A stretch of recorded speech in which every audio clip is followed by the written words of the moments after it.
Tere päevast, me vist oleme tuttavad, mina ei pea ennast esitlema. Ja täna olen ma siin selleks siis, et pidada loeng sarjast füüsika ja tehnika ja selle loengu pealkirjaks on siis see valdkond käsitleb gaaside ja vedelike, teiste sõnadega siis pideva keskkonna voolamist ja sellega seotud efekte. Aero- ja hüdrodünaamikal on hästi palju ühist ja just sel põhjusel, et mõlemad keskkonnad, nii gaasiline kui vedel, on voolavad, tähendab gaasidel ja vedelikel puudub kuju elastsus ja siis ühesõnaga metoodika, mis on välja töötatud pidevate keskkondade liikumiste uurimiseks, see toimib ühtvõrdselt hästi siis nii vedelike kui gaaside korral.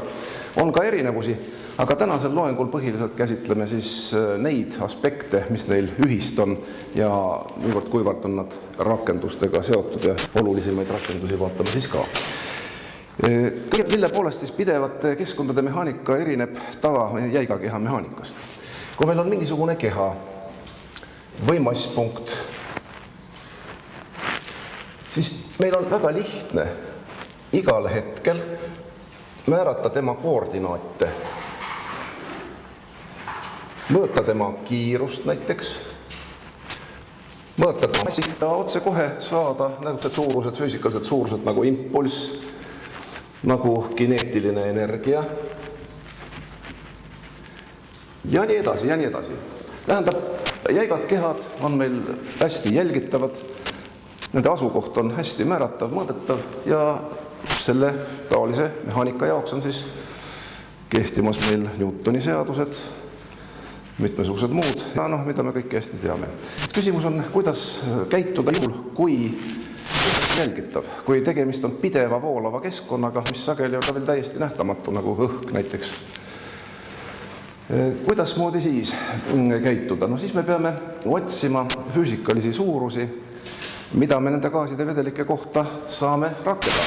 Ütleme siis pideva keskkonna korral. No nendeks suurusteks on näiteks tihedus, eks ole. Massi asemel kasutame tihedust, sellepärast et mass, kui me räägime massi, siis on meil kindlasti tegemist mingi lokaliseeritud keha massiga, aga kui meil on pidev keskkond, siis seda saame pigem tihedusega kirjeldada. Ei ole mingit spetsiifilist osavust, mille massi me saaksime see nii edukalt jälgida. Näiteks rõhku, eks ole, tuntud füüsikaline suurus nii vedelikes kui gaasides. No, võimekarv näiteks siis sisehõõrde teur ehk viskoossus. Aga kiirus on kindlasti ka vajalik. Nüüd see küsimus tekib, mida me siis mõistame kiiruse all pidevate keskkonna puhul ja kuidas me kirjeldame. Et siis hakkab see paremini sisse. Okei. Et kui me kehade puhul on selge, mida me selle kiiruse all mõistame, kuidas me teda mõõdame, siis pidevate keskkondade jaoks on välja töötatud üks teine lähenemissuund ja me võimegi siis panna pealkirjaks selle lähenemissuuna pealkiri vektorväljad. Vektorväli lihtsalt.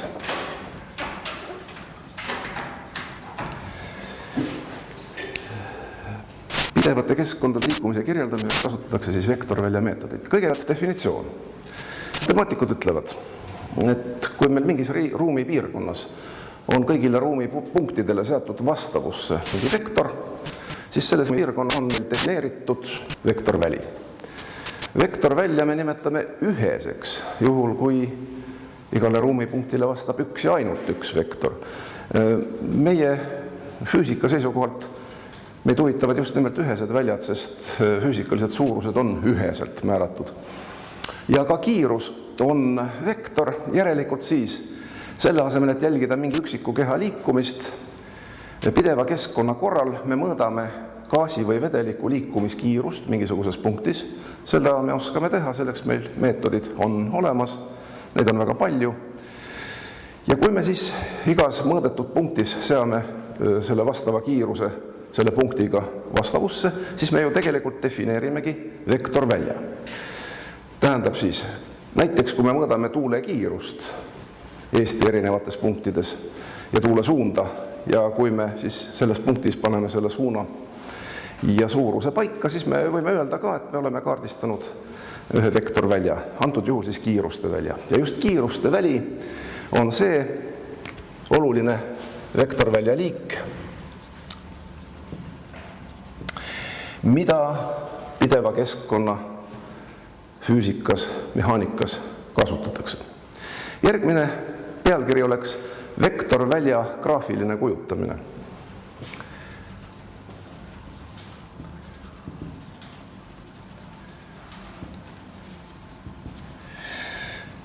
No vektor ja vektorväli on abstraktsed mõisted, me kuidagi peame joonisel või mingite vigurite, mingite näitlikute asjade kaudu endale ette kujutama, kuidas see vektorväli siis toimib, kuidas ta välja näeb, et me saaksime infot lihtsalt ka peale vaadates. Selleks on siis mitmesugused graafilise kujutamise meetodid. Vaatame olulisemaid kiiruste välja graafilise kujutamise meetodeid lühidalt. Esiteks, esimene meetod on siis vektordiagramm.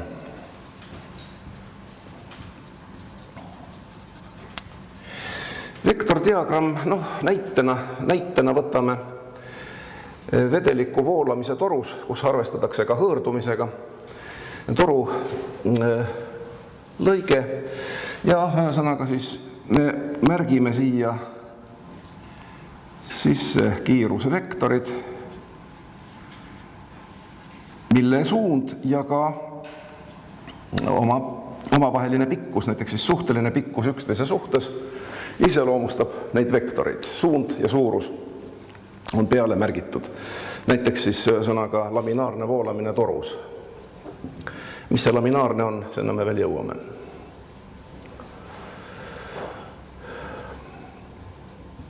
Teine näide vektordiagrammi kasutamisest on seotud sellega, mis me juba ütlesime. Näiteks, oletame näiteks, et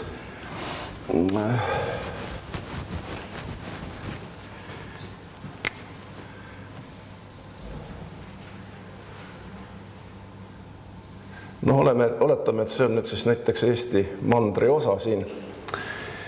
Me mõõdame tuule kiirust ja suunda, paneme peale noole ja näiteks siis on kombeks tähistada niimoodi.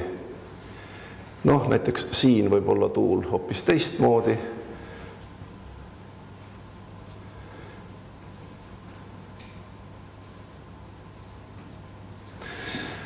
Ei pea need vektorid pikkuselt alati suhtarvudena õiged olema. Oluline on näidata suund ja vahel pannakse siis juurde ka absoluutne number. Antud juhul siis meteoroloogid kasutavad niimoodi keskmise tuule kiirust ja suurima puhangu kiirust. Samuti on tegemist siis vektordiagrammiga, mis kirjeldab kiiruste välja. Antud juhul siis suures globaalses ulatus kusagil riigi territooriumil, aga seda me võime teha ka mingisuguses torus. Teine meetod, voolujoonte meetod.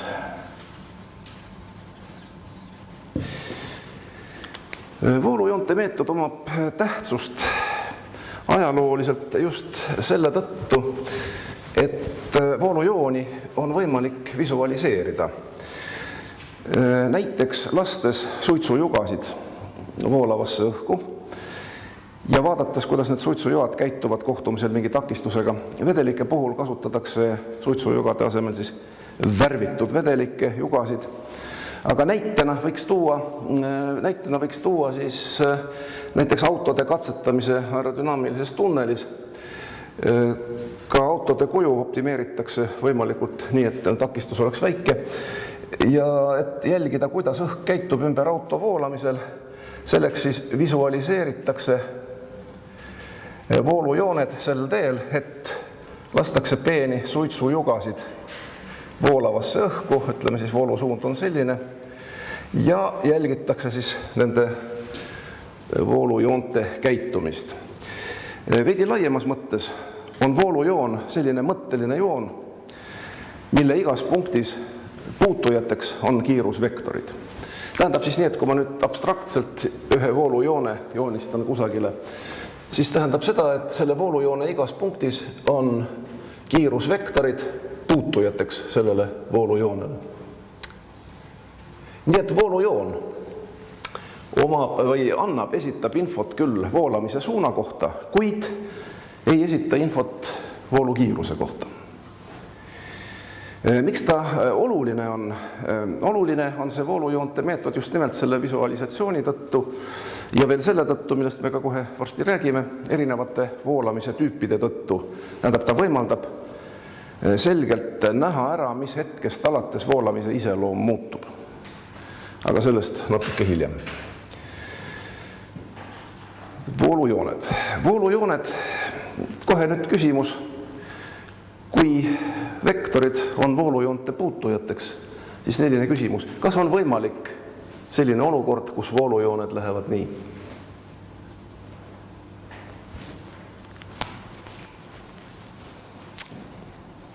Ärge vaevake pead, ei ole, sellepärast et me defineerisime, et meil peab olema vektorväli ühene. Kui aga meil on selline situatsioon, siis selles ristumispunktis on ühele punktile vastavuses 2 vektorit, mis ei ole võimalik. Ühesõnaga, kiirus peab olema üheselt määratud.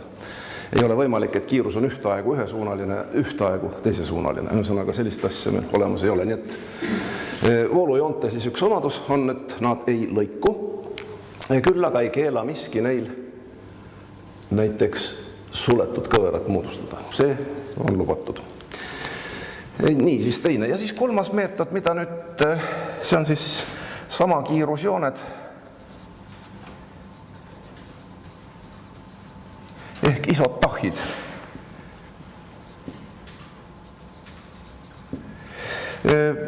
Peamiselt jällegi meteoroloogias kasutatav, aga põhimõtteliselt võimalik kasutada ka siis toru ristlõike uurimisel jällegi.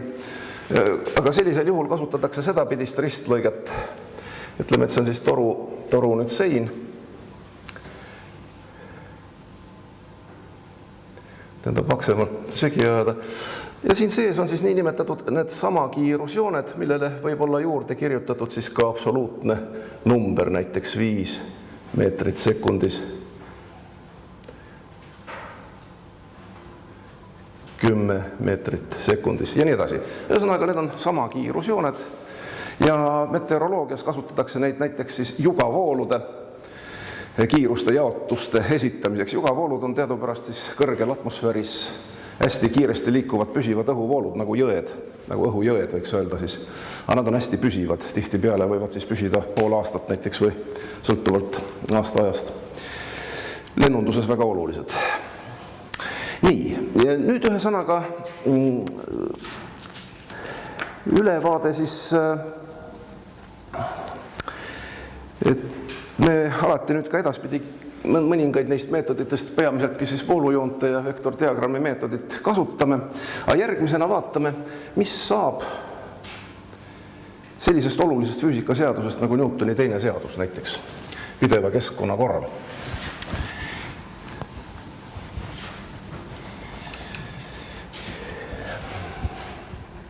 Vaatame, millised baasilised seadused siis pideva keskkonnamehaanikas on, millele kõik tugineb ja millele tuginevad ka siis põhiliselt kõik rakendused.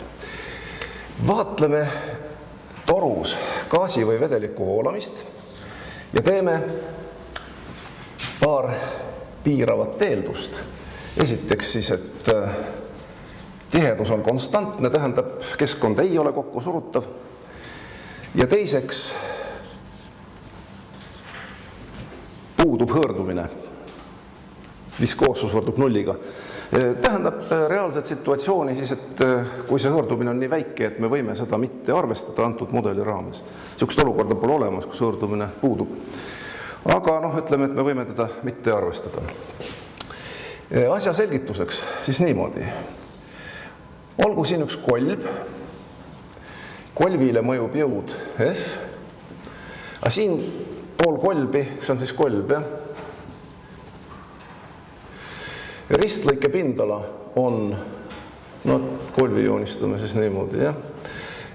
Ristlõike pindala on S ja siin vaatame ühte gaasi või vedeliku kihti, mille pikkus on delta L, ristlõike pindala on S ja keskkonna tihedus olgu rho, liikumine toimub jõu suunas siia poole. See jõud kui hõõrdumist ei ole, paneb selle vedeliku või gaasi seal torus liikuma kiirendusega A, nagu füüsikas ikka. Ainult, et nüüd selle vedeliku või gaasi koguse ulatuses on rõhkude erinevus. Kusjuures kolvi pool on rõhk suurem, edasi rõhk langeb. Ja paneme kirja Newtoni teise seaduse sellisel kujul, nagu me teda tunneme. Ja vaatame, mis tast saab siin. Kõigepealt, missugune jõud mõjub meie poolt vaadatud lõigule? No jõud, meie keskkonnas jõumõistet kasutada ei saa. Küll me teame rõhku ja teeme ristlõike pindala, aga väga lihtne on siis jõud asendada rõhu ja ühesõnaga ristlõike pindala korrutisega, tähendab siis F võrdub, paneme selle kirja, F võrdub P korda S, eks ole. Ja nii, ja paneme siia nüüd võrdusmärgi, mida me selle massiga teame. No me teame tema tihedust ja ruumala samuti. Ruumala on S korda delta L, järelikult selle koguse mass on siis rho korda S korda delta L. Ja ega midagi muud, korda nüüd A. Kiirendus jääb siia ikkagi sisse. Me saame taandada S-id maha ja jagame mõlemad pooled läbi veel delta L-iga.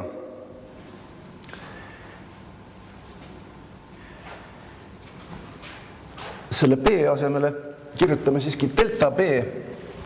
Ei, ärme veel praegu jagame, eks ole. Kuna delta B, ütleme, meid huvitab see rõhkude vahe, on B2 miinus B1, aga kuna B2 on väiksem B1, siis see tuleb negatiivne. Ja asendame nüüd B meil siin delta B-ga, sest selles ulatuses meid see rõhkude erinevus huvitab. Paneme miinusmärgiga ette. Tähendab siis F-i asemele miinus delta B. Ja siia rho korda delta L korda A. Ja nüüd jagame mõlemad pooled delta L-iga läbi. Saame siis miinus delta B delta L-iga võrdub rho korda A. Seda suurust delta B delta L-iga nimetame rõhu gradiendiks. Gradient on üldiselt vektor, mis näitab füüsikalise suuruse kõige suurema kasvu suunda. Aga kuna meil on ühedimensionaalne ülesanne, ühemõõtmeline ülesanne, siis selge, et see gradient vektor on suunatud sinna. Gradient B. Nii et kui me paneme siin nüüd siis miinus gradient B võrdub rho korda A, nüüd oleks viisakas siis vektor ka H peale panna, et demonstreerida, et gradient ja kiirendus on vastupidised. Seda nimetatakse, see on Euleri võrrand. Mitte, ühesõnaga juhul, kui hõõrdumist ei ole. Ja Euleri võrrand on siis Newtoni teise seaduse analoog pideva keskkonna jaoks. Ta on küllaltki üldine ja seda üldse ei pea piirama ennast toruga, aga need pideva keskkonna korral, kus meil ei ole konkreetset keha, konkreetset massi ja jõudu kusagil mõõta, siis me peame sellise lähenemisega piirduma. No selge see, et tegemist on jälle vektorväljadega, eks ole. A kiirenduse väli, see on vektorväli, gradient ise on vektor, see on ka vektorväli. Antud juhul on meil küll ühedimensionaalne ja väga oluline ei ole see vektorite kasutamine, kuivõrd ainult siis see märgi probleem siin. Aga üldiselt laiemas keskkonnas see asi muidugi on vajalik. Järgmine oluline asi, seaduspärasus, on siis pidevuse võrrand.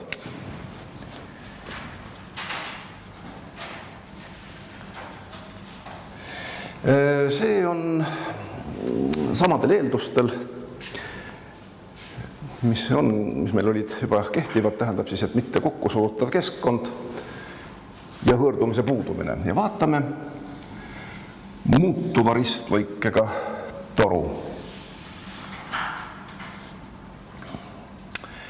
suuremas ristlõike pindala S1 ja voolamiskiirus V1.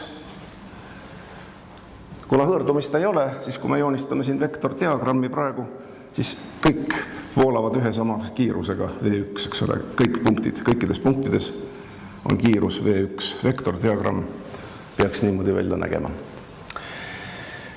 Nii, kui me võtame siit jällegi ühe mõttelise koguse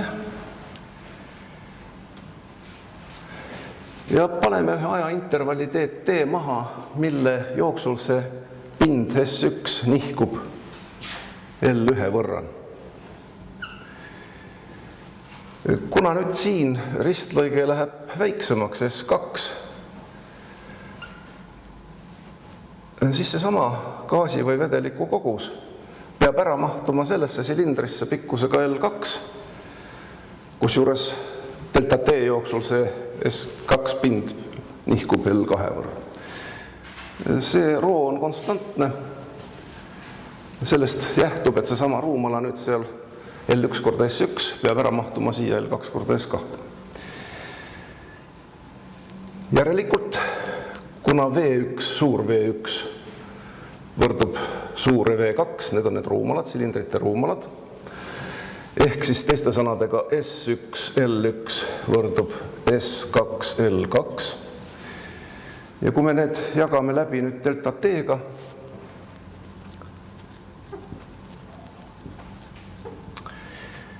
siis saame S1 korda V1 võrdub S2 korda V2. Aga ega see ei pruugi kahega piirduda. Me võime siit jällegi laiendada seda toru jälle mingi S3-ni ja see jääb ikkagi kehtima, nii et lühidalt me võiksime kirja panna siis S korda V on konstantne. Tähendab, torus, muutuva ristlõikega torus, voolukiiruse ja toru ristlõike korrutis on konstantne, juhul kui ei pea arvestama kokkusurutavusega. See on teine väga oluline seaduspärasus. Ja ka kolmas, rakenduslikust seisukohast veel ülioluline, on siis nii nimetatud Bernoulli võrrand.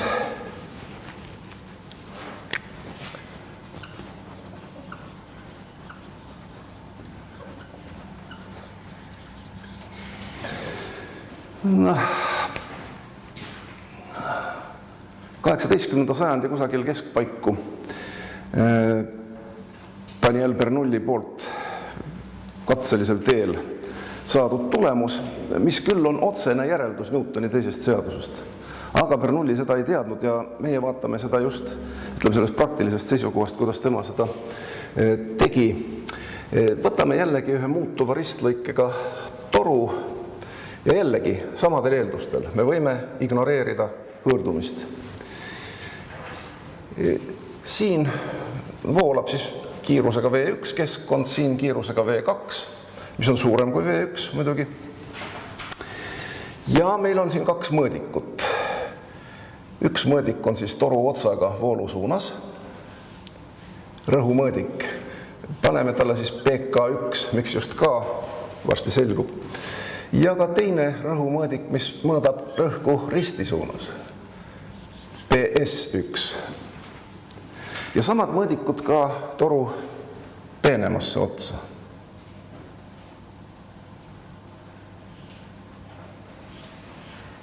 PK2 ja PS2. Ja millised tulemused sai Bernoulli? Ta sai sellised tulemused, et kui rõhku mõõta, nii et toru ots on voolava keskkonna poole, tähendab siis PK1 võrdus PK2-ga. Tähendab, et kui me hõõrdumist võime mitte arvestada ja see peenike, parajalt peenike, see mõõdik oli sellest ka sõltub muidugi, jah, eks ta ligikaudne ole nagu kõik asjad, siis tuli välja, et niipidi mõõdetud rõhk ei sõltu voolukiirusest. Samas, kui risti suunas mõõdetud rõhk PS2 oli väiksem kui PS1, tähendab siis, kui risti suunas mõõta, siis mida suurem on voolukiirus, seda madalam on rõhk. Kuna tol ajal puudus igasugune nagu molekulaarne lähenemine asjale, tõsi küll, Daniel Bernoulli ise oli see mees, kes ütles, et rõhk tõenäoliselt ei ole mitte midagi muud kui molekulide põrgete tulemus. Ta oli esimene, kes seda ütles, aga siiski tol ajal mingit kvantitatiivset teooriat ei olnud, molekulaarset lähenemist ja klassikalise lähenemise seisukohalt seda asja seletada ei ole võimalik, miks ristisuunas rõhk väheneb. Bernoulli nimetas siis rõhku PS staatiliseks rõhuks. See on rõhk, mis mõjub vooluses igas suunas ühtlaselt ja ta tõi sisse siis P dünaamilise rõhu mõiste, mis avaldub ρV ruut jagatud 2-ga. Noh, on ju selge, et kui gaas või vedelik liigub ja miski ta kinni peatab, tal on ju mass ja selle pidurdamise tulemusena peab ta mingit jõudu avaldama sellele pidurdavale seinale või takistusele. Ja see rõhk, mida ta siis täielikult oma energia kaotamisel annab, seda nimetatakse siis dünaamiliseks rõhuks ja see peab mõjuma ainult liikumise sihis.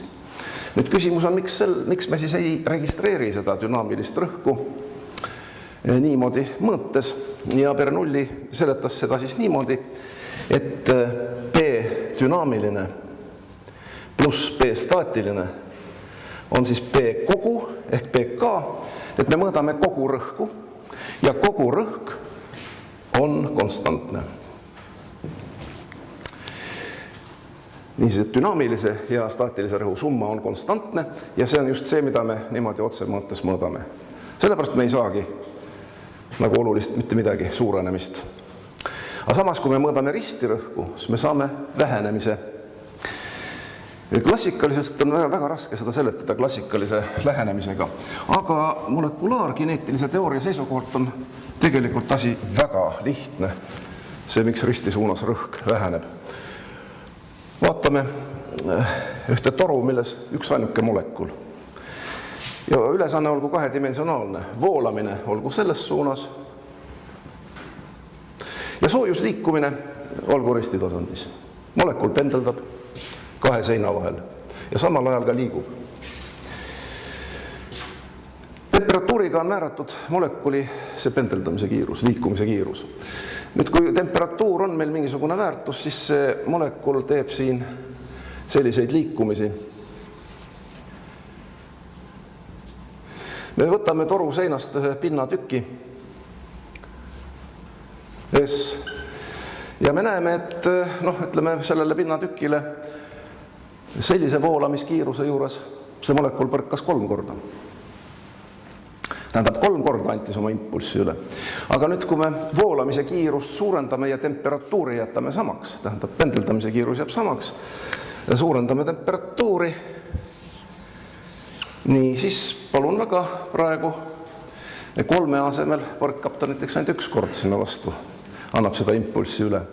Kusjuures üleantav impulss jääb ikka samaks, on temperatuuriga määratud. Aga ta annab ainult 1 kord. Nii et rõhk ei ole ju mitte midagi muud kui põrgete arv ajaühikus, kortatud ühe põrke impulsiga, jagatud ajaga. See on rõhumisjõud ja kui see jagada pindalaga, see ongi rõhk. Nii et palun väga. Mida kiiremini gaas voolab, seda väiksem on tõenäosus antud pinnatükki tabada molekulidel. Ja kuni selleni välja, et kui gaas on väga külm ja ta voolab väga kiiresti, siis ta ei avalda üldse rõhku seintele. Ka selline olukord on täiesti võimalik ja olemas. Niisiis, need on nüüd eriti see Bernoulli seadus on tohutu suure rakendusliku taustaga. See tähendab seda, et risti suunas voolavas gaasis või vedelikus risti suunas rõhk väheneb. Vaata, mul ei ole kahjuks õhupalli, aga ma soovitan teil kodus teha sellist eksperimenti. Võtame õhupalli pealt vaates. Siin on see niit ja niit tuleb praegu siia välja, eks ole. Ja puhume õhupalli peale niimoodi, selle serva peale. Ja küsimus, kuhu hakkab õhupall liikuma? Keegi oskab öelda? Siia.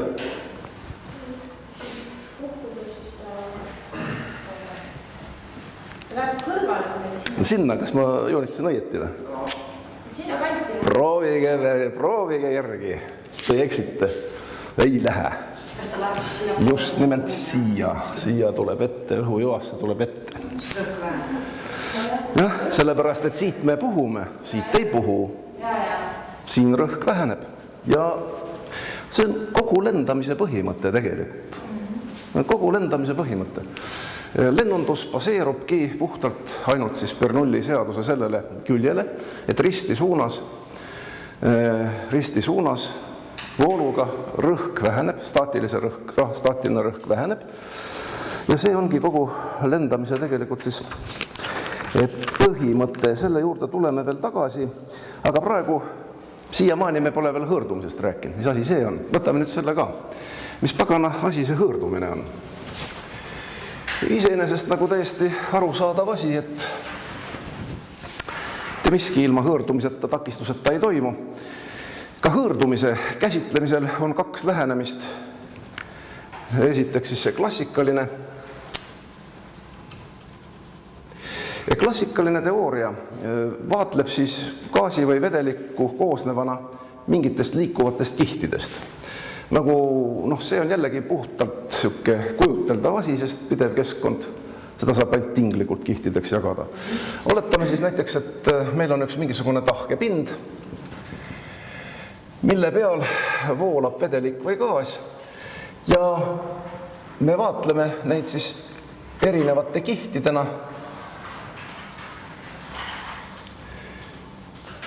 Kusjuures kihtide vahel mõjub siis hõõrdumine nagu tahkete ainete pindade vahelgi. See on klassikalise teooria eeldus. Üks kiht haarab nagu teist kaasa. Kõige alumist kihti, hoiab siis see pind paigal, kui me vektordiagrammi siia joonistame. Siis et see kiht liigub kõige väiksema kiirusega, siis järjest suuremaga, iga järgmine kiht liigub suurema kiirusega. Kuni lõpuks siis see kiirus enam ei muutu. Lõpmatult kaugele me ju ei saa minna, ükskord see pind enam ei mõjuta liiga piisavalt kaugele. Seda kihi osa, kus kiirus muutub siis maksimaalväärtuseks nulliks, seda nimetame piirikihiks.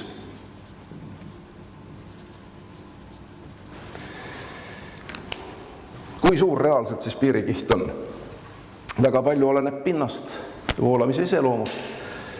Väga siledate pindade puhul alla millimeetri suurusjärgus, reaalsetes lennumasinates sentimeetrite suurusjärgus ja isegi nii edasi, võib ka siis veel natuke rohkem olla, nii et submillimeetri diapasoonist kuni ikka siis võib-olla 10 sentimeetri diapasoonini. Mis on nüüd selle puuduseks, klassikaliselt lähenemise puuduseks? Ta ei vasta ikkagi küsimusele, miks? Mis asi see reaalselt siis ikkagi on? Mis asi see vastu mida siis hõõrdub?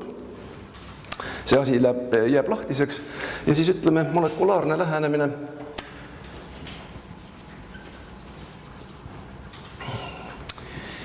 Alustame sellisest näitest. Kui meil oleks ideaalselt silepind ja gaasimolekulid on elastsed kerakesed, nagu ideaalne gaas ütleb, et punktmassid, mis elastselt põrkuvad vastu seina, eks ole. Nüüd, kui üks molekul põrkub elastselt vastu seda seina, niimoodi, siis selle suunalist impulssi delta P üle ei anta. Nii et kui see molekulide summ siin ka liigub selle pinna suhtes paralleelselt pinnaga, siis sellise mudeli järgi mitte mingisugust hõõrdumist olla ei tohiks. Aga me unustame siin selle ära, et igasugune pind, igasuguse pinna siledusel on piir. Kui siledaks saab ühte pinda teha. Mitte kunagi siledamaks kui monomolekulaarne konarus, eks ole. Nii et ka pind tegelikult siis koosneb molekulidest, siledamaks pinda enam ei saa kui monomolekulaarne konarus. Ja nüüd on võimalik juba siis gaasimolekuli põrkumine siia sellisel moel, et antakse üle delta P horisontaal, paneme siis X-i siia juurde, delta Px ja see on siis X koordinaat siis nüüd. Need põrgetel vastu, need ükskõik kui siledaks me seda pinda ei tee, ikkagi monomolekulaarsetel konarustel alati siis mingisugune molekulide põrkumine aset leiab ja see kutsub esile takistuse. Nüüd tulles tagasi klassikalise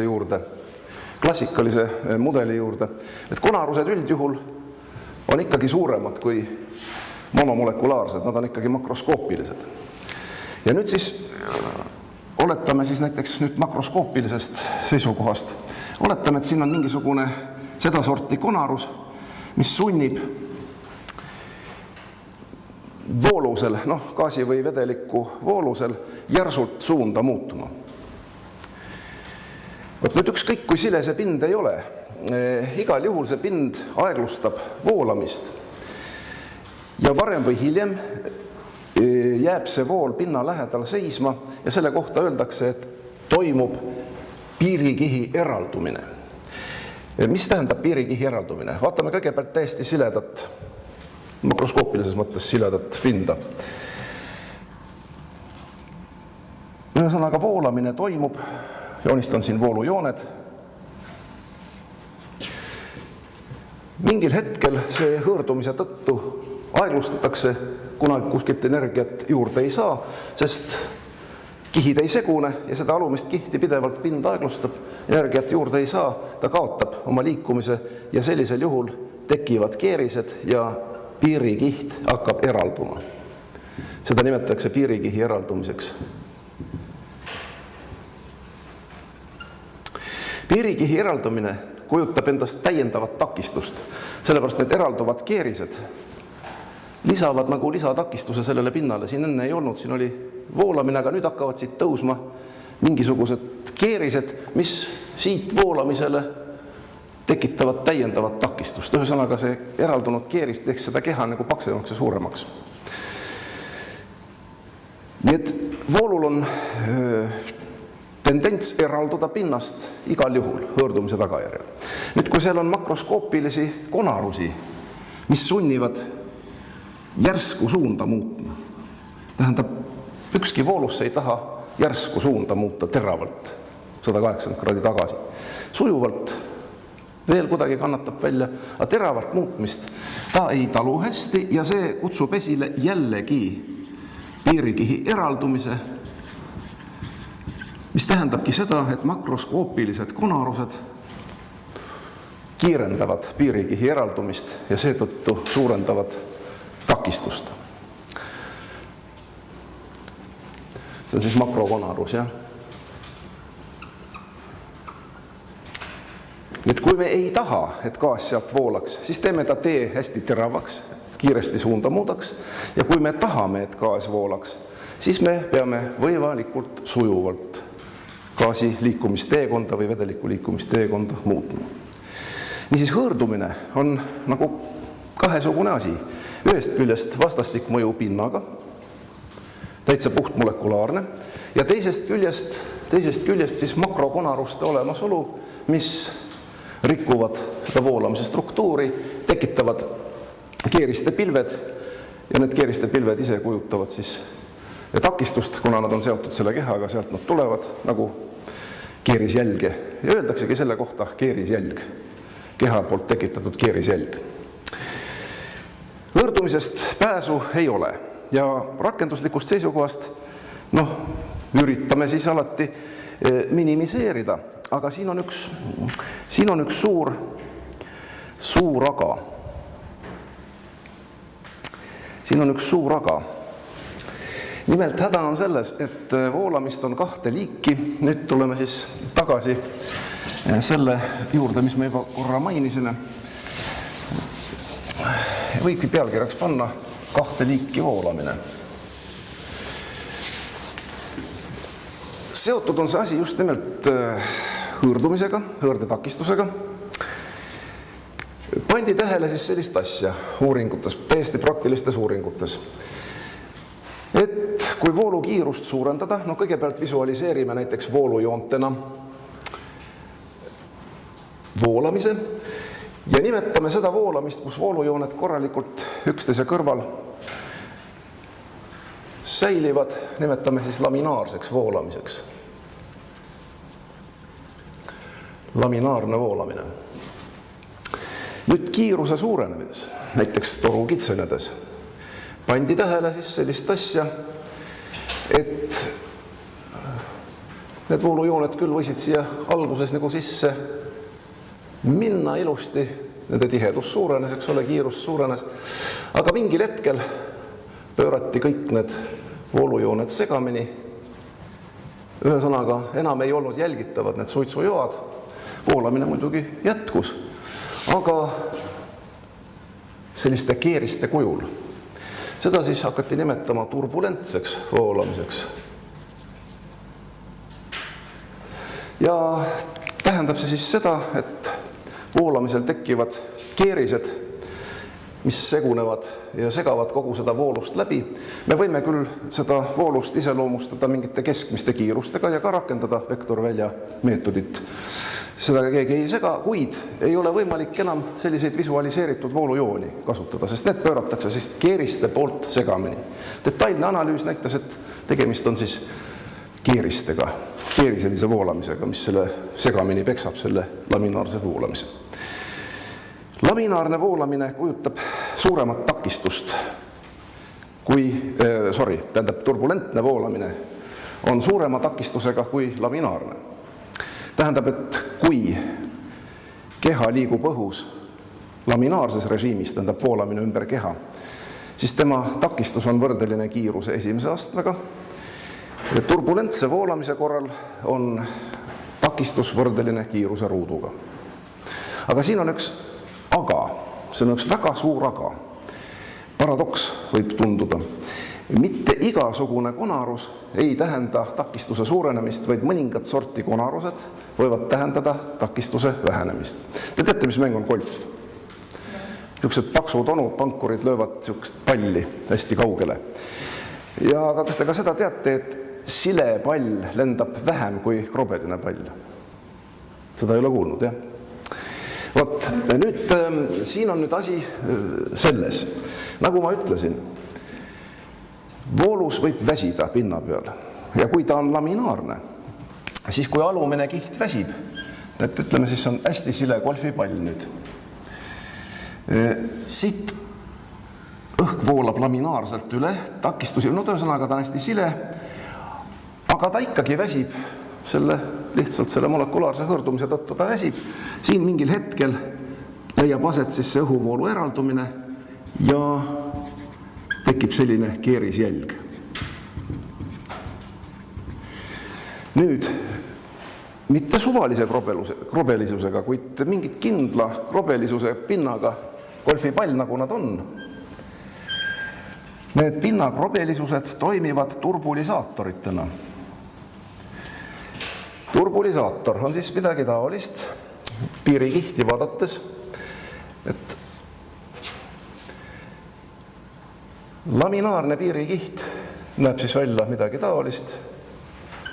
Siin on see vektordiagrammina joonistatud. See kõige alumine kiht jääb seisma ja miski teda enam ei värskenda, sellepärast, et kiiresti liikuvaid õhuosakesed on kaugel. Kui oleks mingisugune häiritus, mis keeraks segamini selle õhuvoolu siin, tooks sealt alla kiiresti liikuvaid õhuosakesi, siis me värskendaksime seda väsinud õhukihti.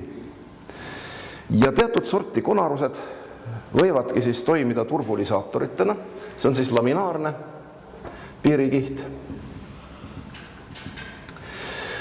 Turbulentne piirikiht on palju laiem, aga tema kuju on selline, et kiiresti liikuvad õhuosakesed on palju lähemal pinnale.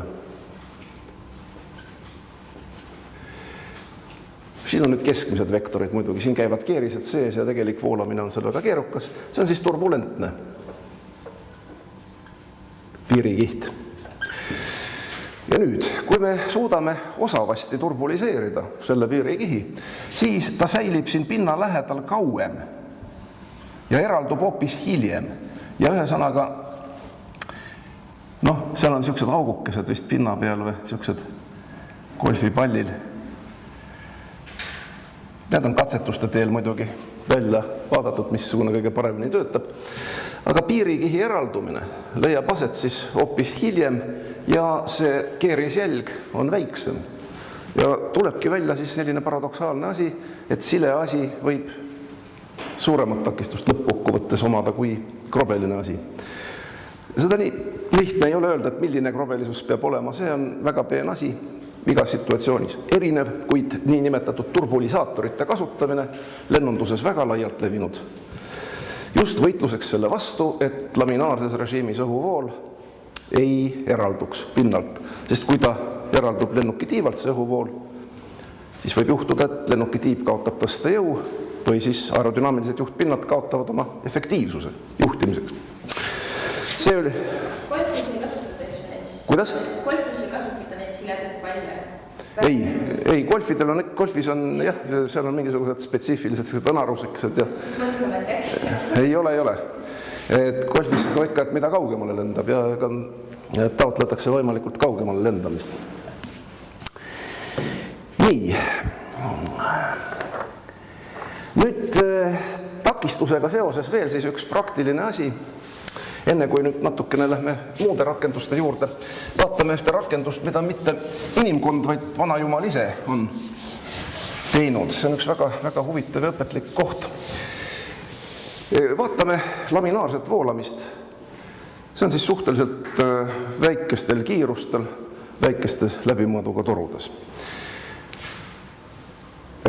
No näiteks vereringe, see ei ole nagu inimese tehtud, see on vana jumal tehtud. No võtame ühe torujupi,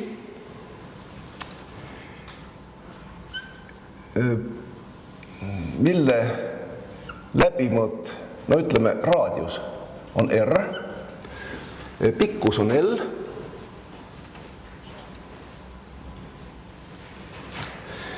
ja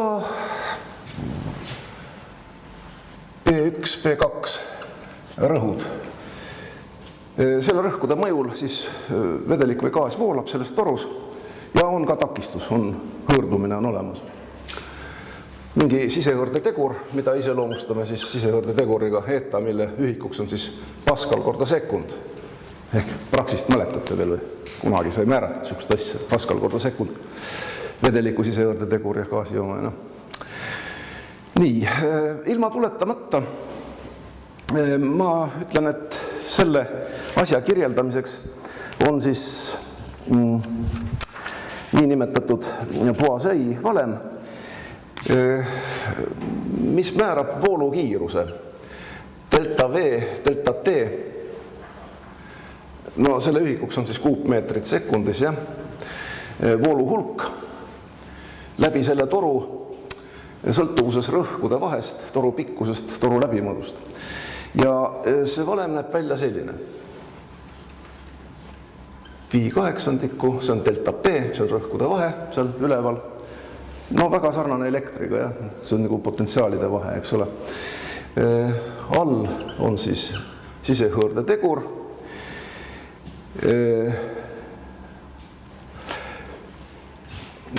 Toru pikkus ja on ta siis võrdeline R-i 4. astmega laminaarse voolamise tingimustes. Esialgu vaatab seda valemile peale, mis ta siis nagu erilist ei ole. See on nagu voolutugevus, see on nagu siis pinge, jah. Ja see on siis nagu see torutakistus. Väga kõik on õige. Aga nüüd küsime järgmist asja. Mitu 2 korda väiksema läbimõõduga toru me peaksime panema paralleeli, et sama takistust saada? Ütleme, et meil on toru R2 nüüd.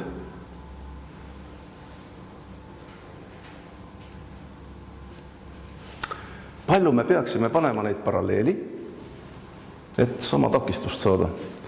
Et teiste sõnadega, sama voolu hulk oleks sama rõhkude vahe. Palju me neid peame panema?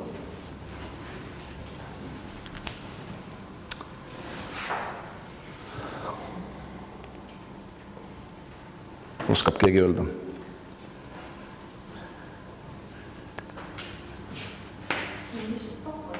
No, 2 korda vähendame. Mis see on? Mitmes aste? Nii, palju on 2/4?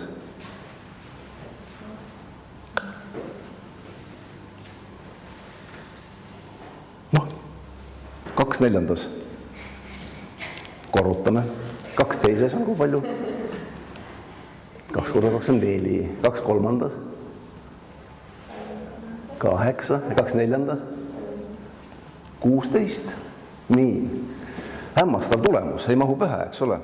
Tähendab, et kui me vähendame toru läbimõõtu 2 korda, siis laminaarses režiimis tema takistus suureneb 16 korda. Järelikult, kui nüüd võtame vereringe seisukohalt, et üks veresoon peab hargnema peenemateks ja siis see omakorda veel peenemateks kapillaarideks, siis vanajumal peab olema arvestanud sellega, et kui see veeni või arteri või kapillaari läbimõõt väheneb, siis tema takistus läheb selle läbimõõdu 4. astmega suureneb. Järelikult siit tuleb ka siis välja, kui paljuks peab tegelikult hargnema veresoonestik, et enam-vähem seda verd läbi lasta, sellepärast et ega me ei saa ka lubada väga suurt takistuse suurenemist siin kapillaaristikus, sest muidu tekib rõhk siin kapillaaride peal ja läbi kapillaaride midagi ei lähe. Tähendab, et igasugune verevarustus nagu lakkab, jah. Ja samas, ütleme, meil on see üks pumbakene, mis lööb, kuna loodus ei salli roteeruvaid, pöörlevaid süsteeme, siis süda on ka ainult impulsina töötav asi ja seetõttu ei saa ta ühtlast rõhku anda, siis ta annab nagu löökide kaupa ja nimetatakse siis süstoolseks rõhuks see, mis ta löögi hetkel annab. Aga see ülerõhk on väike, normaalsel inimesel 120 mm elavhõbeda sammast, see on ju ainult 1/5 atmosfääri rõhust, eks ole, nii et see rõhk on üsna vilets, see süstoolne rõhk isegi, mis peab siis garanteerima vere läbivoolu kõigist organismi kapillaaridest. Nii et see takistus ei tohi olla suur. Nii et siit me saamegi siis teada, et kui paljudeks peab veresoonteks või kapillaarideks peab jagunema, sest takistus suureneb väga järsult. Ja veresoonkond on just selline, kus voolamine toimub laminaarselt, sellepärast et nüüd tekib järgmine küsimus, et millal ta siis on laminaarne ja millal ta ei ole laminaarne. Räägime selle asja ka selgeks.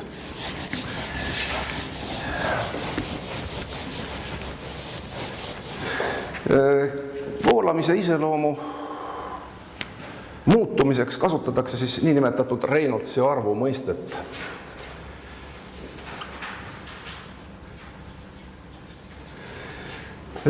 Ta ei ole midagi absoluutselt ja kindlat, aga ta on sellist iseloomulikku, kvalitatiivset. Kõigepealt ta tuletati siis toru jaoks jällegi. Oletame, et meil on torus voolav vedelik või gaas, toru läbimõõt olgu D.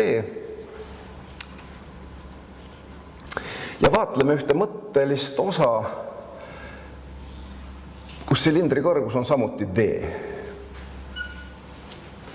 Ja nüüd, kui see mõtteline osa liigub samuti, ütleme, D võrra edasi, no sellel osal on mingisugune mass ehk kineetiline energia ka, eks ole, sellel silindril, sõltuvalt kiirusest, eks ole.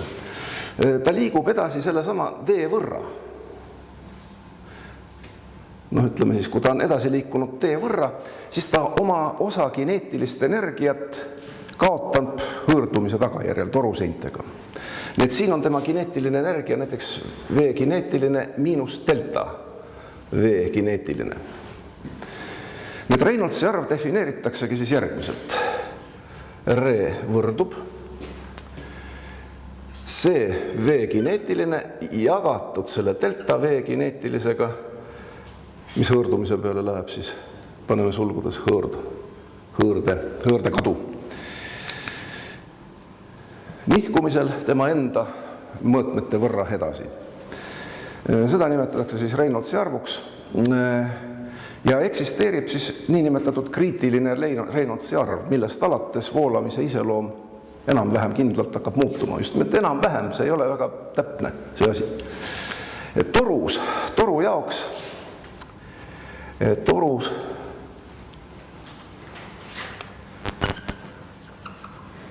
Reynoldsi arv kriitiline, mul hakkab vist see ära väsima, ma ei teaks siin kusagil.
Kas te ülikoolis ka veel annate? See nüüd on, eks ole. Ma tegelikult jah, töötan piloodikoolitusosakonna teooriakoolitusjuhina ja osakonna juhataja asetäitjana. Aga aerodünaamikat õpetan ma seal muidugi edasi, seda ma tegin siin ka. Aga jah, siit olen nüüd täiega läinud ja ainult ütleme mingi väljakutse peale, näiteks teile kutsuti seda teemat lugema, aga muidu ma ei arvasta. Näide sellest, kuidas hobist võib saada elukutse, jah. Alutasin 20 aastat tagasi amatöörlendurina alustasin, eks ole, nüüd töötangi piloodikoolitusest. Suve olete kogu lennuväljale? No jah, mitte Tartu lennuväljal, ma olen Ridalis, Võru lähedal ja seal jah, põhiliselt küll seal jah. Aitäh. Niisiis kriitiline Reynoldsi arv, et kui Reynoldsi arv ületab ühe sõnaga, on suurem kui R kriitiline, siis on voolamine läheb turbulentseks. Aga alla selle on siis ta laminaarne. Nüüd toru jaoks kriitiline Reynoldsi arv on 2000, erinevad andmed kirjanduses. On võimalik ka kõrgematel Reynoldsi arvudel säilitada laminaarset voolamist, aga siis tuleb väliste mõjude eest väga tugevasti kaitsta. Nii et ma ütlen veel kord, see asi ei ole väga absoluutne. Kindlasti nüüd 2000 peal muutub. Võib säilida ka palju kõrgemate numbriteni. Aga kui mingi väike väline häiritus on, siis kohe laviini taoliselt see turbulentne režiim kehtestub. Aga näiteks tasapinnalise plaadi jaoks on oluliselt suuremad numbrid. Näiteks kui meil on tasapinnaline plaat, küljepikkusega D. Ja nüüd me vaatame muidugi siin ühte niisugust õhumassi, mille kõrgus on samuti D. Ütleme siis see õhukogus voolamas üle selle plaadi. Ja jälle, kui ta liigub nüüd, plaat on suur ja kui ta liigub selle D võrra, siis sellise liikumise puhul see kriitiline Reynoldsi arv on suurusjärgus lausa 500 000 näiteks. Kus hakkab turbulentne voolamine. Purilennuki tiibadel see asi on kuskil 1,5 miljonit, suurte lennuki tiibadel 10 miljonid. Ta on võrdeline kiirusega see ja ka selle tiiva laiuse suurusega. Aga sellest me detailidesse kahjuks minna me ei jõua, see on juba natukene peenemasi. Igatahes lennunduses on ikkagi turbulentne voolamine ja tänu jumalale, et see nii on. Kui me oleksime näiteks väga väikesed, nii et me mahuksime paberlennukite peale ära, siis meil lennukid ammugi nii hästi ei lendaks. Tähendab, ükski paberlennuk ei lenda nii hästi, kui lendab näiteks maailma parim purilennuk. Kohe me sinna ka jõuame. Ja võtamegi siis järgmise teema, kehad õhuvoolus ja kujutakistus.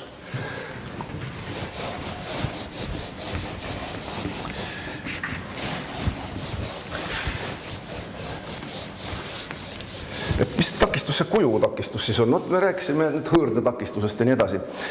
Lennunduses vaatame kõigepealt sümmeetrilisi kehi. Tähendab, et millel on sümmeetria telg ja see sümmeetria telg asetsegu otse õhuvoolu sihis. Olgu meil õhuvool kiirusega 20 meetrit sekundis.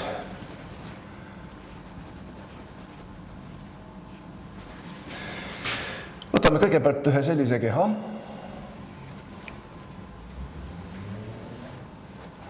Ristlõike pindalaga 1 ruutmeeter. Tal on selline siis, kus paksus asetseb maksimaalne paksus esimese kolmandiku peal, selline niinimetatud aerodünaamiline keha. Ärge kunagi öelge tilgakuju sellise asja kohta. Ma ei tea, miks, aga kunstnikud on harjunud tilku niimoodi joonistama. Ma võtsin just internetist materjali lahti ja selle kohta lennukitiiva ja veetilgakuju. Ükski veetilk langedes ei ole sellise kujuga. Ma ei tea, kust see kunstnikel on tulnud see komme seda niimoodi joonistada. Tõenäoliselt, kui ta ekraani otsas ripub ja kui tal see peenike kael on, siis ta näeb niimoodi välja. Aga õhus langedes, come on, terav tagasaba, langev õhutilk vees on pigem selline. Noh, niimoodi, õhuvool tuleb alt vastu, midagi taolist. Näe küll see selleks, ärge oma õpilastele ka õpetage niimoodi ütlema. Aga noh, kõnekeelset väljendit aerodünaamiline võib küll kasutada, see on nagu sünonüüm lennuki profiilile ja midagi taolist. Ja mõõdame siis talle mõjuvat takistusjõudu. Tähistame seda X-iga. Ja see on ligikaudu 12 Newtonit. Kusjuures samades tingimustes, võtame siis sellise kausikujulise keha. Jällegi, S võrdub ka 1 ruutmeeter. Ja vot siin nüüd siis see X on 400 Newtonit. Ja turbulentses režiimis kehtib siis selline seos, et see X ehk takistusjõud võrdub siis, et CX korda rho V ruut kahendikku korda S. S on ristlõike pindala, V õhuvoolu kiirus, rho õhutihedus ja suurust CX on dimensioonita suurus, see on takistuskoefitsient.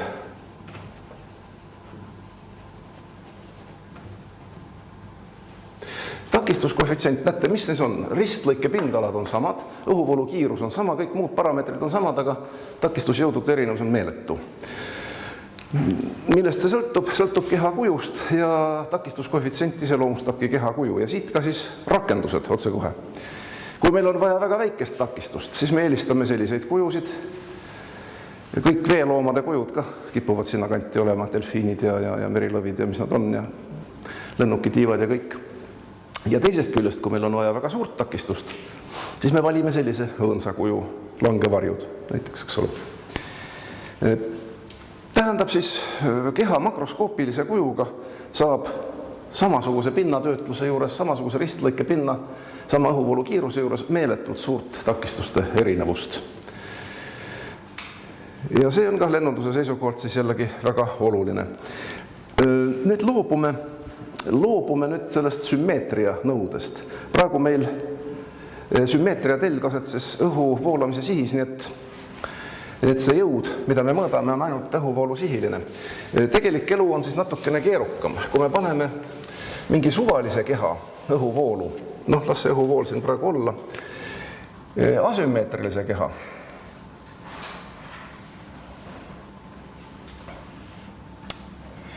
siis talle mõjub niinimetatud aerodünaamiline kogujõud. Tähistame seda R-iga, mida me kokkuleppeliselt jagame 2 komponendiks. Kokkulepe on järgmine. Koordinaadiks võetakse vaba häirimata õhuvoolu suund. Häirimata selles mõttes, et ta peab olema tükk maad eemal sellest kehast, sest keha natukene mõjutab ette ka seda õhuvoolu. Ta peab umbes olema sama palju, kui keha mõõtmed on selle eespool, siis ta on enam-vähem häirimata. Selle suuna võtame üheks koordinaatteljaks ja selle suunalist komponenti nimetame takistusjõuks ja tähistame X-iga. Teine komponent on risti õhuvooluga, tähistame Y-ga ja nimetame tõstejõuks. See on kokkuleppeline. Õhuvooluga risti olev komponent nimetatakse tõstejõuks ja õhuvooluga paralleelset komponenti takistusjõuks. Nende vektorsumma on niinimetatud aerodünaamiline kogujõud. Kohe tähelepanu küsimus ka. Langevarjur laskub langevarjuga vertikaalselt.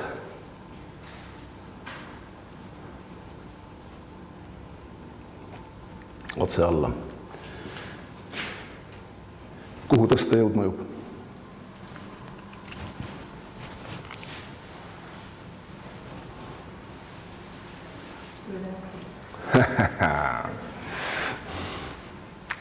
Kuidas on? Tõstejõud risti õhuvooluga.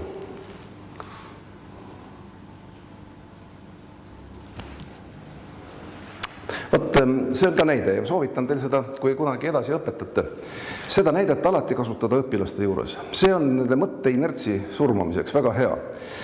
Miskipärast on tõstejõudu alati hakatud seostama, et ta peab risti maapinnaga olema. Absoluutselt mitte. Tõstejõud defineeritakse risti õhuvooluga, kuna tegemist on sümmeetrilise kehaga, mis liigub ainult otse. Kogu tema aerodünaamiline kogujõud on ainult takistuse sihiline. See R võrdubki ainult X. Siin ei olegi tõstejõudu. Siin ei ole meil ühtegi jõudu, mis mõjuks õhuvooluga risti. Ja kui see ei oleks niimoodi, siis see jõud kallutaks ta ära, aga meil tuleb vertikaalselt. Sümmeetrilistele kehadele ei esine tõstejõudu. Selleks, et tõstejõud tekiks, peab keha olema asümmeetriline. Ja miks ta siis tekib? Nüüd tuleb see Bernoulli seadus jälle mängu, millest me loengu algul rääkisime. Kui tahetakse õhuvoolu kiirendada, siis juhitakse ta sujuvalt, mingit trajektoori pidi. Me saame kiirendada õhuvoolu siit, ta meelsameni kiireneb siit, kui et teeb sellist asja, eks ta võiks ju siit pöörata kohe tagasi ja siin selle õhuvooluga kohtuda. Aga ta ei tee seda, sellepärast, et nagu ma ütlesin, õhuvool ja vedelik samuti ei taha järsult tagasi pöörata, kiiresti muuta. Kui ta tahab siit tagasi pöörama hakkab, siis ta eraldub. Ja seetõttu ta tagasi ei voola ja pigem sunnib siis voolama toda pealmist kiirenenult. Asümmeetriliste kehade põhiomaduseks ongi siis see, et voolukiirus nende pinna ümber muutub ja seal, kus ta suurem on, vee ülemine on suurem kui vee alumine, see on siin vee alumine ja kuidas siis oli, mida suurem on staatiline või mida suurem on voolukiirus, seda väiksem on staatiline rõhk pinnale. Järelikult ülevale pinnale on väiksem rõhk all ja tõstejõu tekkimine või siis ühesõnaga sellise komponendi tekkimine on paratamatu. Tähendab siis jõud, mis ei ole õhuvoolu suunaline. Jätame ka meelde, et ei ole olemas eraldi tõstejõudu ja takistusjõudu. On olemas aerodünaamiline jõud, kogu jõud ja need komponendid, tõste- ja takistusjõud on meie kokkuleppelised, kokkuleppeline komponentideks lahutamine. See pilt on juba tuttav natukene, eks ole. See on nüüd lennuki tiiva nii-öelda profiil. Tiivalõigud on sellise kujuga ja kui suured siis need Y-X suhted on. Parimatel profiilide puhul see asi on lausa niimoodi, et ma ei tea. Y, ma ei tea, X. Ühesõnaga, Y jagatud X-iga on 150. Seda suhet nimetatakse aerodünaamiliseks väärtuseks.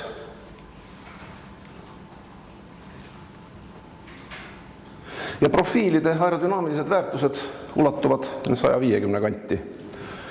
Tähendab siis tõstejõu ja takistusjõu suhe, nii et see takistusjõud on seal ikka üpris tühine võrreldes selle tõstejõuga. Muidugi ei ole see tervete lennukite kohta niimoodi. Ka tervet lennukit võib iseloomustada aerodünaamilise väärtusega. Kõigepealt teeme ühe lennuki joonise.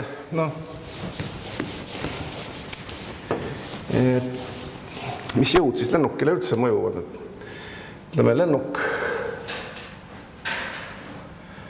Nii. Ma joonistan talle lihtsalt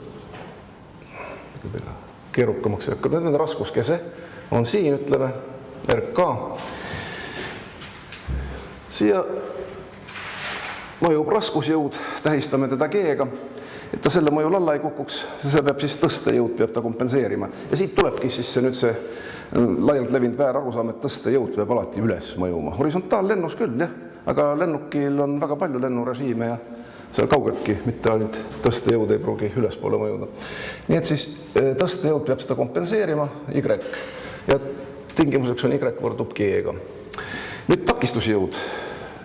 Takistusjõud mõjub tahapoole, ma joonistan ta suurema muidugi, kui ta tegelikult on. Seda peab kompenseerima siis propeller, tõmme. No kas reaktiivmootor või propeller, see põhimõtteliselt vahet ei ole. Tähendab, et säiliks horisontaalrend, peab siis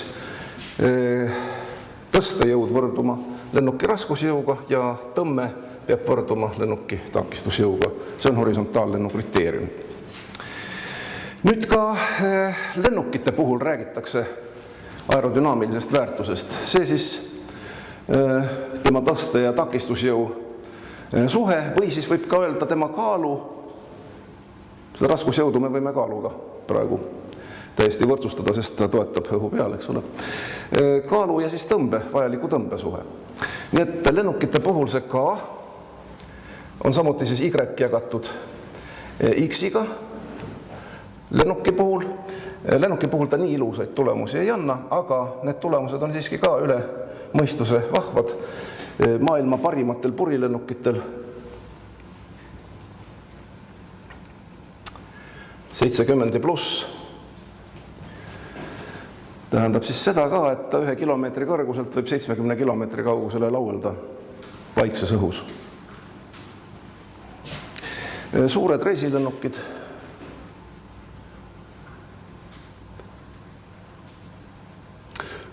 kuni 18.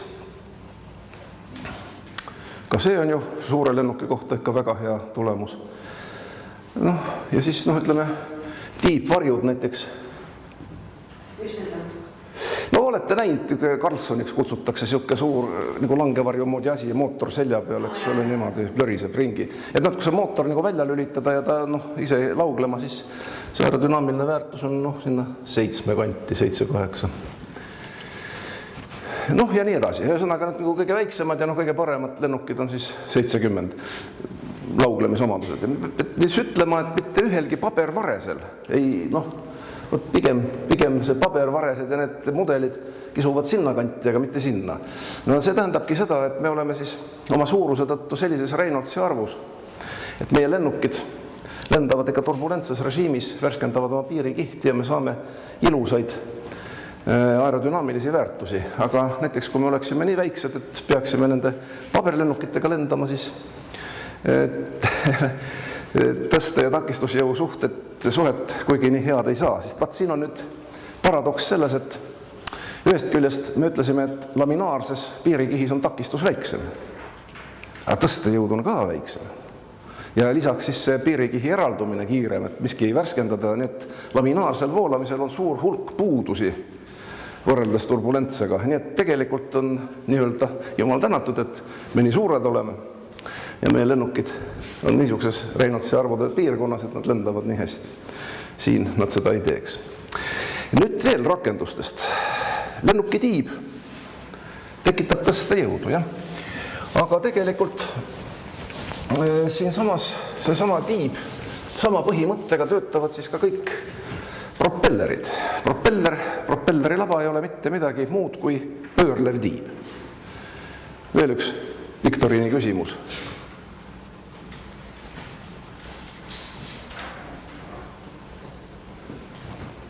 See on liitsõna.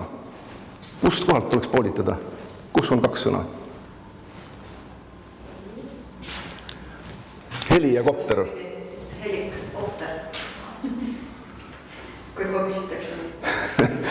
Ka see ei ole õige. Tegelikult on siis heliko ja pter. Tegelikult siis see on kreekakeelne sõna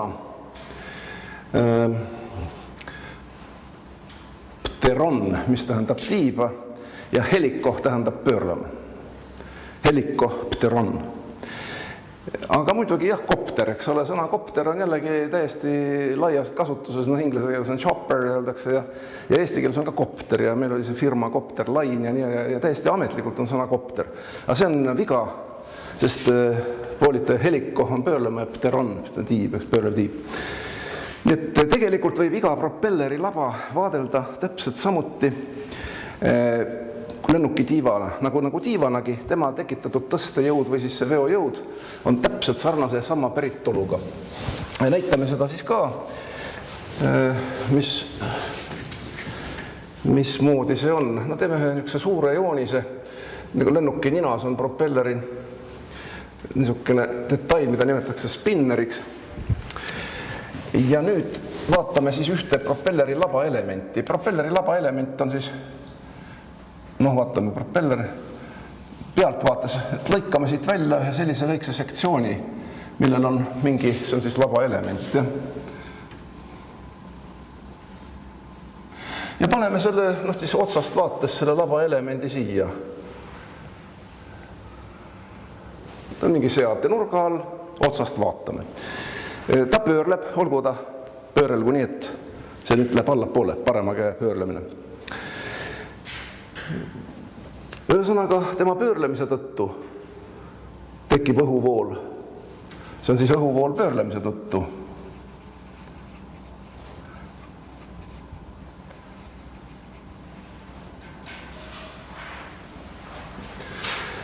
Aga lennuk liigub edasi ka näiteks mingi kiirusega, jah. Nii et tegelikult on tal siis ka veel lisa õhuvool liikumise tõttu.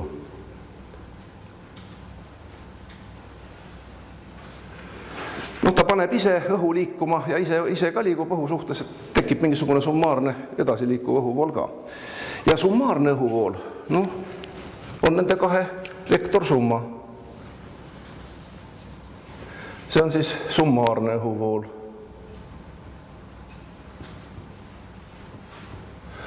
Vot see on siis see, mis mõjub sellele labaelemendile. Need labaelemendil tekivad samuti tõste- ja takistusjõud. Definitsiooni järgi tõstejõud on risti summaarse õhuvooluga. Y ja X on paralleelne siis, jah. Nii.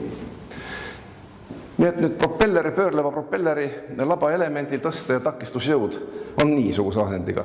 Aga need meid päris nii ei huvita, eks ole. Meid huvitab see panus, mida ta annab, ütleme, telje sihilisse ja teljega risti olevasse suunda. Seetõttu siin rakendame sellist metoodikat, et võtame aerodünaamilise kogujõu vektori, no ütleme R, ja kanname selle R-i siia koordinaadistikku üle. No ei saanud hea. Noh, oletame nii. Ja lahutame ta natuke teistsugusteks komponentideks. See on siis tõmbesihiline komponent. Ja see on see, mis tema takistuse siis teeb. Ühesõnaga see FT, paneme siia. See on siis, ütleme, tõmbekomponent ja see on tema FT. Ühesõnaga FT on siis, ütleme, see takistusjõud siin, mis annab siis momendi, kui see on L, et moment L on FT korda L. Ühesõnaga selle labaelemendi poolt antud takistusmoment. Aga tema algpõhjuseks on ikkagi selle labaelemendi tõstejõud ja takistusjõud, mis küll ei ole meie koordinaadistikus täpselt, aga me võime neid sinna üle kanda. Nii et tegelikult iga pöörlev propeller on täpselt sama, mis lennuki tiib. No sama lugu kehtib ka loomulikult helikopteri pearootori kohta. See ongi siis nagu pöörlev tiib. Ja paljudes keeltes, ka siis ka kreeka keeles, teda nimetataksegi pöörlevaks tiivaks, ka vene keeles on väljend vintakrõvõje mašina, no, propellertiivalised masinad, no näiteks, jah. Nüüd, peab rääkima kahest suunast, et ühest küljest me tekitame kas tõstejõudu või tekitame tõmmet propelleri abil ja sellisel juhul me nimetame seda seadet propelleriks või ventilaatoriks. Aga on ka tagurpidine protsess. Me saame neid samu aerodünaamika rakendusi või hüdrodünaamika rakendusi kasutada ka siis pöörlemisenergia saamiseks voolava vee või gaasi kulgliikumisest. No vist saate juba aru, millest jutt on. Jutt on siis tuuleveskitest näiteks, mis viimasel ajal eriti kuumaks teemaks on kujunud seoses rohelise elektri tootmisega. Saksamaal näiteks on ka tohutult levinud tuulegeneraatorite kasutamine üldse Euroopa arenenud maades, samuti ka Taani ja ütleme Hollandi ja seal, kus on lausa merre on ehitatud. Nii et ühesõnaga meil on siis nagu pöördprotsessidega tegemist. Kui meil on võtta pöörlemisenergiat, siis me võime sellest teha tõmmet ja rakendada seda siis lennukites. Laevades nimetame seda sõukruviks, lennukite puhul siis propelleriks. Või kui on siis vastupidine protsess, siis me nimetame üldiselt seda tuuleveskiks. Ja tuuleveski, just nimelt see veski, Nimetus on jäänud sellest, et tuuleveskeid osati ju väga ammu teha juba, jah. Et esimene rakendus, mis neil oli just siis see vilja jahvatamine. Aga põhimõtteliselt siis elektri genereerimine on tänapäeval palju olulisem kui see vilja jahvatamine. Aga see tuuleveski režiim või tuuleveski nimetus on siiski säilinud, jah. Nüüd tahaksin veel rääkida teistest propellerilaadsetest aerodünaamilistest nii-öelda detailidest. Kasutatakse ka siis sellist asja nagu impeller. See on siis, ütleme, niisuguste sirgete otstega nagu propeller, mille ümber on väliskontuur. Nii et see propeller pöörleb nagu jah, ei suuda korralikult joonistada ümmargust ringi. Kusjuures siis see propelleri otsad on võimalikult lähedale viidud sellele väliskontuurile. Seda nimetatakse impelleriks. Kasutatakse aerosaanidel tihtipeale siis ka, ütleme, veesõidukitel, lennukitel on väga harva, olen näinud sellist asja. Impelleri eelis propelleri ees on see, et muidu propelleri otstest toimub õhu ümbervoolamine, ühesõnaga propeller paiskab küll õhku tagasi, kuid siit otsast kipub see õhk ümber voolama, see on lennuki tiiva otstel sama asi, sama häda, seda on üks täiendav takistus, mida nimetatakse induktiivtakistuseks. Ta kõlab samamoodi nagu elektri, see induktiivtakistus, aga hoopis midagi muud, no see selleks. Aga ütleme, et kui viia see väliskontuur, selline siis toru talle hästi lähedale, see oluliselt takistab seda ümbervoolamist ja seetõttu impelleri kasutegur on suurem kui propelleril. Lennukitel ei kasutata sellepärast, et see kaalub jälle õhus, kujutab lisatakistust, vajab lisakonstruktsioone ja lõppkokkuvõttes ta ei anna midagi juurde, kui selle konstruktsiooni ära ehitad. Küll aga on ta kasutusel maapealsetes propelleritel, aerosaanid, vee peal liikunud hõljukid ja siis ka seesama Karlsson, eks ole, motovarjud. Seal on tal siis ka veel teine nagu ülesanne, mitte aerodünaamika parandamiseks, vaid lihtsalt ohutuslik. Ta ka kujutab endast mehaanilist kaitset, et keegi kogemata propellerit ei puudutaks. Väliskontuuriga pöörlevatest aerodünaamilistest, hüdrodünaamilistest detailidest võib siis nimetada veel turboventilaatorit ja turbiine. Mis vahe on siis sellel? Näiteks kaasaegsed reaktiivmootorid on kahekontuurilised. Tähendab siis seda, et see mootor koosneb siis nagu kahest kestast. See sisemine kest tulistab välja kuumi gaase hästi suure kiiruse all. Aga lisaks sellele on siin siis veel, siin on üks turbiin, mida ta ringi ajab. Ja see turbiin on ühendatud ühe suure ventilaatoriga siin ees, mis puhub siis nüüd külma õhku läbi selle väliskontuuri.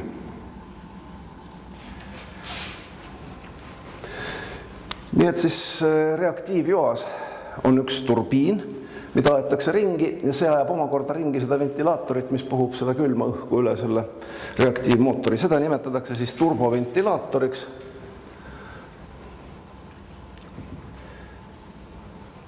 Kõige kaasaegsem lennukimootori tüüp tänapäeval, kõige võimsam, kõige laienema rakendusega, kõige parema kasuteguriga. Ehitatakse mootoreid, mille tõmbejõud kuni 56 jõutonni üks mootor. Ja kusjuures olgu öeldud, et see Airbus 380 ei ole kaugeltki kõige võimsamate mootoritega. Kõige võimsamate mootoritega minu teada on Ameerika lennuk Boeing 787, 777 ka, jah. Ta on kahemootoriline, aga just nimelt siis ühe mootori tõmme 56 tonni. Et kahe peale kokku 112 tonni maksimumis siis. Palju see Concordil on? Kuidas? Palju see Concordil on? Concordil? Võt, see Concordi puhul peab ütlema, et ega see tõmme ei ole mitte sugugi primaarne. Enamik lennukeid lendab alaheli režiimis ja seetõttu see staatiline tõmme on seal olulisem. Concorde lendas ülehelikiirusega ja seal on oluline see väljundgaaside kiirus. Lennuk ei saa lennata kiiremini, kui mootorist välja tulevad gaasid. Aga turboventilaatoril üldjuhul see külmõhk tuleb alahelikiirusega, nemad ei lähe üldjuhul kunagi ülehelikiiruseni, eriti nende suurte mootoritega. Aga Concordil oli siis 4, sellist turboventilaatorit, millel mitte põhiline tõmme ei saadud sellest külmast õhust, vaid sellest ülikiirest kuumast õhust seal sees. Ja ma nüüd päris täpselt ei tea, Concordi mootori tõmmet numbriliselt ei ole mul peas, aga kindlasti oli ta väiksem kui nendel suurtel reisilennukkitel. Kui neil Boeing 777 ja siis Dreamliner ja sellel kindlasti on väiksem, aga mis oli küll suurem, see ühesõnaga gaasijoa kiirus. Kui on vaja helikiirust ületada, siis ei saa seda külma õhule loota, siis peab sellele kuumale õhule lootma. Ja seetõttu ülehelikiiretel masinatel, kui nad ka on kahekontuurilised, siis see ülehelikiire tõmme saadakse kuumade gaaside käest. Ja see külmade gaaside oma, see on siis selline staatilist tõmmet annab, aga mitte eriti kiiret, mitte suurt kiirust. Nii, turbiinidest veel rääkides. Jah, turbiin annab siis teiste seadmete käivitamiseks. Vedelike puhul, kus kõige rohkem turbiine rakendatakse jällegi elektri genereerimisel, hüdrojaamad. Viimasel ajal on siis ka loodejaamad, eks ole, loodete puhul koguvad veereservuaari, pärast lastakse üle turbiinide. Jah, aga nüüd vist on paras aeg lõpetada ka. Teemad said ammendatud, äkki on küsimusi veel millegagi. Kuna ma siin olen, siis te sellega seoses küsida. See kiiresti küsimus selle paberilehel, eks ole, teadlaste eksperimentid, et see puhub peale ja siis tõuseb üles. Ja siis nüüd see küsimus, et kui sa lased selle paberilippu ja puhud ülevalt alt, siis ta nagu ei lähe. See jõud on siiski niivõrd väike, jah, et ta peab olema selle painduse ja lastsusjõuga väga tasakaalus. Et teda vertikaalist välja tuua, see raskusjõud on tal juba niivõrd suur, et see efekt teda ei mõjuta. Ja teine asi, kus seda ebapuhast efekti veel tehakse, et võetakse raamat. Ja et näed, et puhud raamatulehe peale, siis raamatuleht ka ei tõuse mitte kusagile, aga seal on teine asi, miks ta ei tõuse. Sellepärast, et kui 2 lehte tahavad üksteisest eralduda, eks ole, siis peab see õhk sinna kuidagi vahele voolama, aga selle takistuse tõttu, ühesõnaga, ega see paberileht ei kukku siit kohe ära, näed küljest, eks ole, kui ma lahti lasen. Täpselt samuti ei eraldu see sealt pealt ka. Et sellega on püütud lollitada väga paljusid, jah. Et näete, Bernoulli seadus ei kehti ja ma olen nendega päevis olnud. Üks tahtis ühte artiklit kirjutada, tahtis minult retsensiooni, et Bernoulli seadus on otsast otsani vale, aga ta ju järeldub otse Newtoni teisest seadusest. Järelikult, kes väidab, et Bernoulli seadus vale on, see vaidleb Newtoni teise seaduse vastu. Seal ei oska muud öeldagi. Aga jah, et tõlgendused, selle seaduse tõlgendused ja need katsed ei ole tihti puhtad. Ja sealt tuleb küll suuri arusaamatusi välja tulla küll, jah.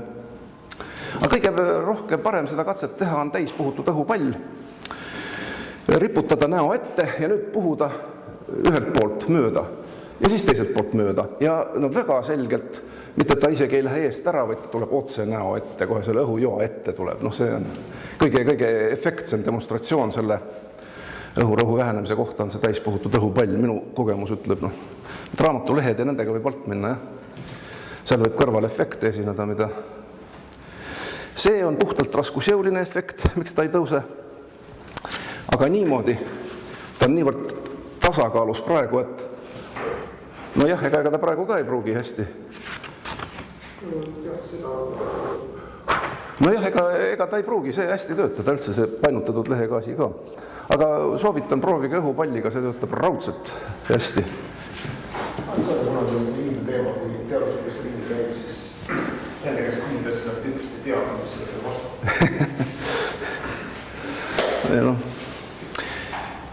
Selle reisilennukite kohta küsin ka, et kuidas nagu on siis selle, kas ta nagu jääks, kas reisilennukit siis planeerides ei ole võimalik nagu maandada? On küll.